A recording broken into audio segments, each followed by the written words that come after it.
Hello dear student, last lecture में हमने radius of nucleus निकाली थी। और इस रेडियस ऑफ न्यूक्लियस को जल्दी जल्दी में मैं थोड़ा सा गलत लिख गया था टाइपोज में। एक बार ज़रा उसको रेक्टिफाई करते हैं, फिर हम आगे देखेंगे। देखिए, यहाँ पर क्या था, अपना न्यूक्लियस था और यहाँ से हमने किसकी बम्बारमेंट की थी? एक अल्फा पार्टिकल की बम्बारमेंट की थी। ये हमारे पास में वो पॉइंट था जिसके ऊपर सारी की सारी काइनेटिक एनर्जी किस में बदल गई? पोटेंशियल एनर्जी में। तो ये हो गया हाफ एम वी स्क्वायर बराबर के Q1 Q2/R। यहाँ पर जो Q1 था वो था चार्ज ऑन अल्फा पार्टिकल, और Q2 क्या था आपके पास में? Charge on nucleus. अब हमें पता है अल्फा पार्टिकल पे चार्ज तो क्या होता है? Charge on alpha particle is 2 times of electron. तो मैं यहाँ पर जल्दी में इलेक्ट्रॉन का चार्ज लग गया था, आपको यहाँ पर 2 से मल्टीप्लाई करना है। ठीक है ना?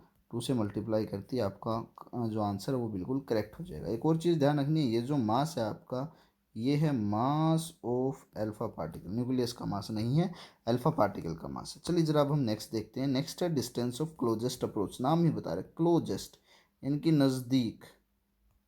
मिनिमम कह सकते हो आप यहाँ पर, अप्रोच करना, पहुँचना। ठीक है ना? मिनिमम बोल दो एक तरह से आप यहाँ पर। अब ये क्या कह रहा है? देखो, ये कुछ ऐसा कहना चाह रहा है कि मान लीजिए आपके पास में यहाँ पर कोई न्यूक्लियस है, ये न्यूक्लियस है कोई आपके पास में, और आपने क्या किया, इस न्यूक्लियस के ऊपर एक अल्फा पार्टिकल की बम्बारमेंट करवा दी। ये मेरा अल्फा पार्टिकल है। अब अल्फा पार्टिकल इस न्यूक्लियस के पास जाएगा, कुछ देर के बाद में क्या हो जाएगा? अपने पाथ पे रिट्रेस कर जाएगा। तो ये मिनिमम कितना इसके नज़दीक गया है, that is known as distance of closest approach. तो आप कह सकते हैं न्यूक्लियस से minimum distance at which whole of the kinetic energy converted into potential energy। ठीक है ना? या दूसरा आप कह सकते हैं न्यूक्लियस से मिनिमम डिस्टेंस एट विच, जिसके ऊपर alpha particle comes at rest momentarily. ठीक है ना? मोमेंटरली, जिसके ऊपर अल्फा पार्टिकल किस में आ जाए? रेस्ट में आ जाए। एंड देन, और उसके बाद रिट्रेस्ड इट्स पाथ, अपने पाथ को क्या कर ले? रिट्रेस कर ले। उस डिस्टेंस को हम क्या बोलते हैं? Closest approach. और डिस्टेंस ऑफ क्लोजेस्ट अप्रोच निकालने का फॉर्मूला कोई बड़ी बात नहीं है। आपको पता है काइनेटिक एनर्जी किस में बदल जाएगी? पोटेंशियल एनर्जी में। काइनेटिक एनर्जी तो आपको पता है हाफ एम वी स्क्वायर होती है, पोटेंशियल एनर्जी के Q1 Q2/R होती है। यहाँ से अगर आपको चार्जेज मिल जाएँ तो काम चल जाए, कोई प्रॉब्लम नहीं है। हाफ एम वी स्क्वायर हमें पता है, एक चार्ज तो है अल्फा पार्टिकल पे 2E, एक है न्यूक्लियस पे ZE अपन में R। ये जो डिस्टेंस है हमने R0 मानी है, तो R0 की वैल्यू क्या आ जाएगी? 2kZE² kinetic energy of alpha particle. ठीक है ना? तो जब हम इन सारी स्टैंडर्ड वैल्यूज़ को रखते हैं तो R0 का जो ऑर्डर है वो 10⁻⁻14 मीटर से 10⁻⁻15 मीटर तक आता है। ध्यान रखना, मैं सिर्फ ऑर्डर की बात कर रहा हूँ, नोट्स में आपको बता भी दिया जाएगा। ठीक है ना? देखिए, अब इस अल्फा स्कैटरिंग बिहाफ पे रदरफोर्ड ने क्या किया? रदरफोर्ड ने अपने एटॉमिक मॉडल को कंक्लूड किया। उनके जो एटॉमिक मॉडल के कंक्लूजन के पोस्टुलेट्स थे वो यहाँ पर लिखे हुए हैं कि रदरफोर्ड ने कौन से पोस्टुलेट्स अपने एटॉमिक मॉडल के अंदर दिए। तो देखिए, जो पहला पोस्टुलेट रदरफोर्ड ने दिया, उसने कहा कि number of revolving electrons is equals to number of positive charge, यानी कि टोटल नेगेटिव चार्ज बराबर किसके होगा? टोटल पॉजिटिव चार्ज के, ताकि एटम एज ए होल क्या हो जाए? न्यूट्रल हो जाए। दूसरा था among all of the mass of the atom all the positive charges of an atom are concentrated in a very small region named as nucleus.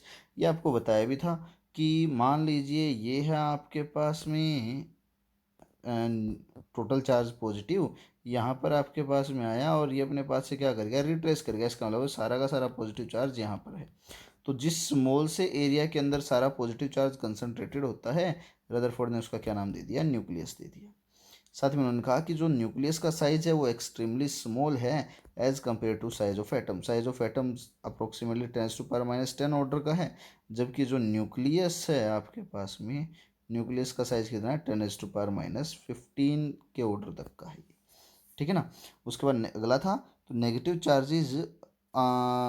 Charge particle known as electrons revolve around the nucleus like planets revolve around the sun. तो Rutherford का fourth postulate था कि ये nucleus है, इसके चारों तरफ electrons क्या करेंगे? रिवॉल्व करेंगे, जिस तरह से प्लैनेट्स रिवॉल्व करते हैं सन की तरफ, और जो नेसेसरी सेंट्रीपिटल फोर्स है वो कौन देगा, कूलम्ब्स इलेक्ट्रोस्टैटिक फोर्स उसे क्या करेगा, प्रोवाइड करेगा। तो ये रदरफोर्ड के कुछ एक पोस्टुलेट्स थे जो उन्होंने अल्फा स्कैटरिंग एक्सपेरिमेंट के बिहाफ पे निकाले। अब हम बात करेंगे लिमिटेशन की, रदरफोर्ड का एटॉमिक मॉडल फेल कहाँ कर गया। देखिए, एक तो ये एटम की स्टेबिलिटी को एक्सप्लेन नहीं कर पाया। अब एक चीज़ देखो यहाँ पर, इसको समझते हैं। ये है मेरे पास में पॉजिटिव चार्ज और ये मेरा इलेक्ट्रॉन कर रहा है मोशन। अब देखिए, इलेक्ट्रॉन अगर रिवॉल्व कर रहा है तो इसका मतलब ये क्या है, एक्सेलरेटेड इलेक्ट्रॉन है, एक्सेलरेशन में है ये। और मैंने आपको एक बात बताई थी, जब चार्ज रेस्ट पे होगा तो रेस्ट पे चार्ज आपको क्या देगा, इलेक्ट्रिक फील्ड। जब चार्ज मोशन में होगा, यूनिफॉर्म मोशन में, तो चार्ज क्या देगा, electric field plus magnetic field दोनों देगा। और जब चार्ज आपका एक्सेलरेटेड हो रहा हो, तो ये तो था यूनिफॉर्म मोशन की बात, यूनिफॉर्म की। तो जब चार्ज आपका एक्सेलरेटेड होगा तो आपको क्या देगा, चार्ज इलेक्ट्रोमैग्नेटिक वेव्स देगा, साथ में क्या देगा, इलेक्ट्रिक फील्ड भी देगा, और साथ में क्या देगा, मैग्नेटिक फील्ड भी। अब देखो यहाँ पर जो इलेक्ट्रॉन्स हैं, जो हमारे पास में चार्ज है, वो क्या हो रहा है, रिवॉल्व कर रहा है। रिवॉल्व करने वाला वो एक्सेलरेट हो रहा है। अब देखिए, अगर ये चार्ज एक्सेलरेट होगा तो ये क्या छोड़ेगा, एक इलेक्ट्रोमैग्नेटिक वेव छोड़ेगा। और हमें पता है वेव मीन एनर्जी, तो वेव का मतलब एनर्जी होती है। तो ये चार्ज क्या छोड़ेगा, कॉन्टिन्यूसली स्पॉन्टेनियसली एनर्जी को रिलीज करता रहेगा। अगर ये चार्ज लगातार एनर्जी को रिलीज करेगा तो इस इलेक्ट्रॉन का पाथ जो है वो घटते आना था, क्योंकि एनर्जी घट रही है। घटते घटते एक टाइम ऐसा आना था जब ये इलेक्ट्रॉन कहाँ गिर जाएगा, इस एटम के न्यूक्लियस में, और एटम आपका क्या हो जाएगा, डिस्ट्रॉय हो जाएगा।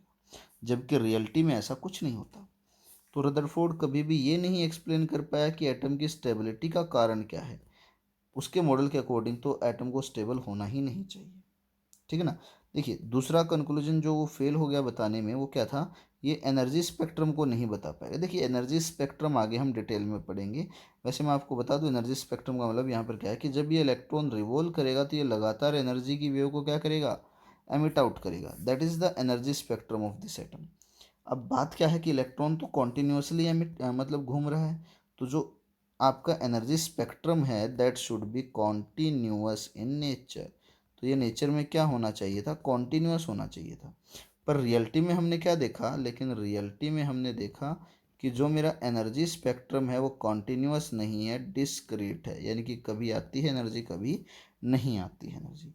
तो रदरफोर्ड इन दोनों बातों को एक्सप्लेन करने में फेल हो गई। तो ये रदरफोर्ड एटॉमिक मॉडल की लिमिटेशंस थी। उम्मीद करता हूँ आपको समझ आई होंगी। Thank you, have a great day ahead.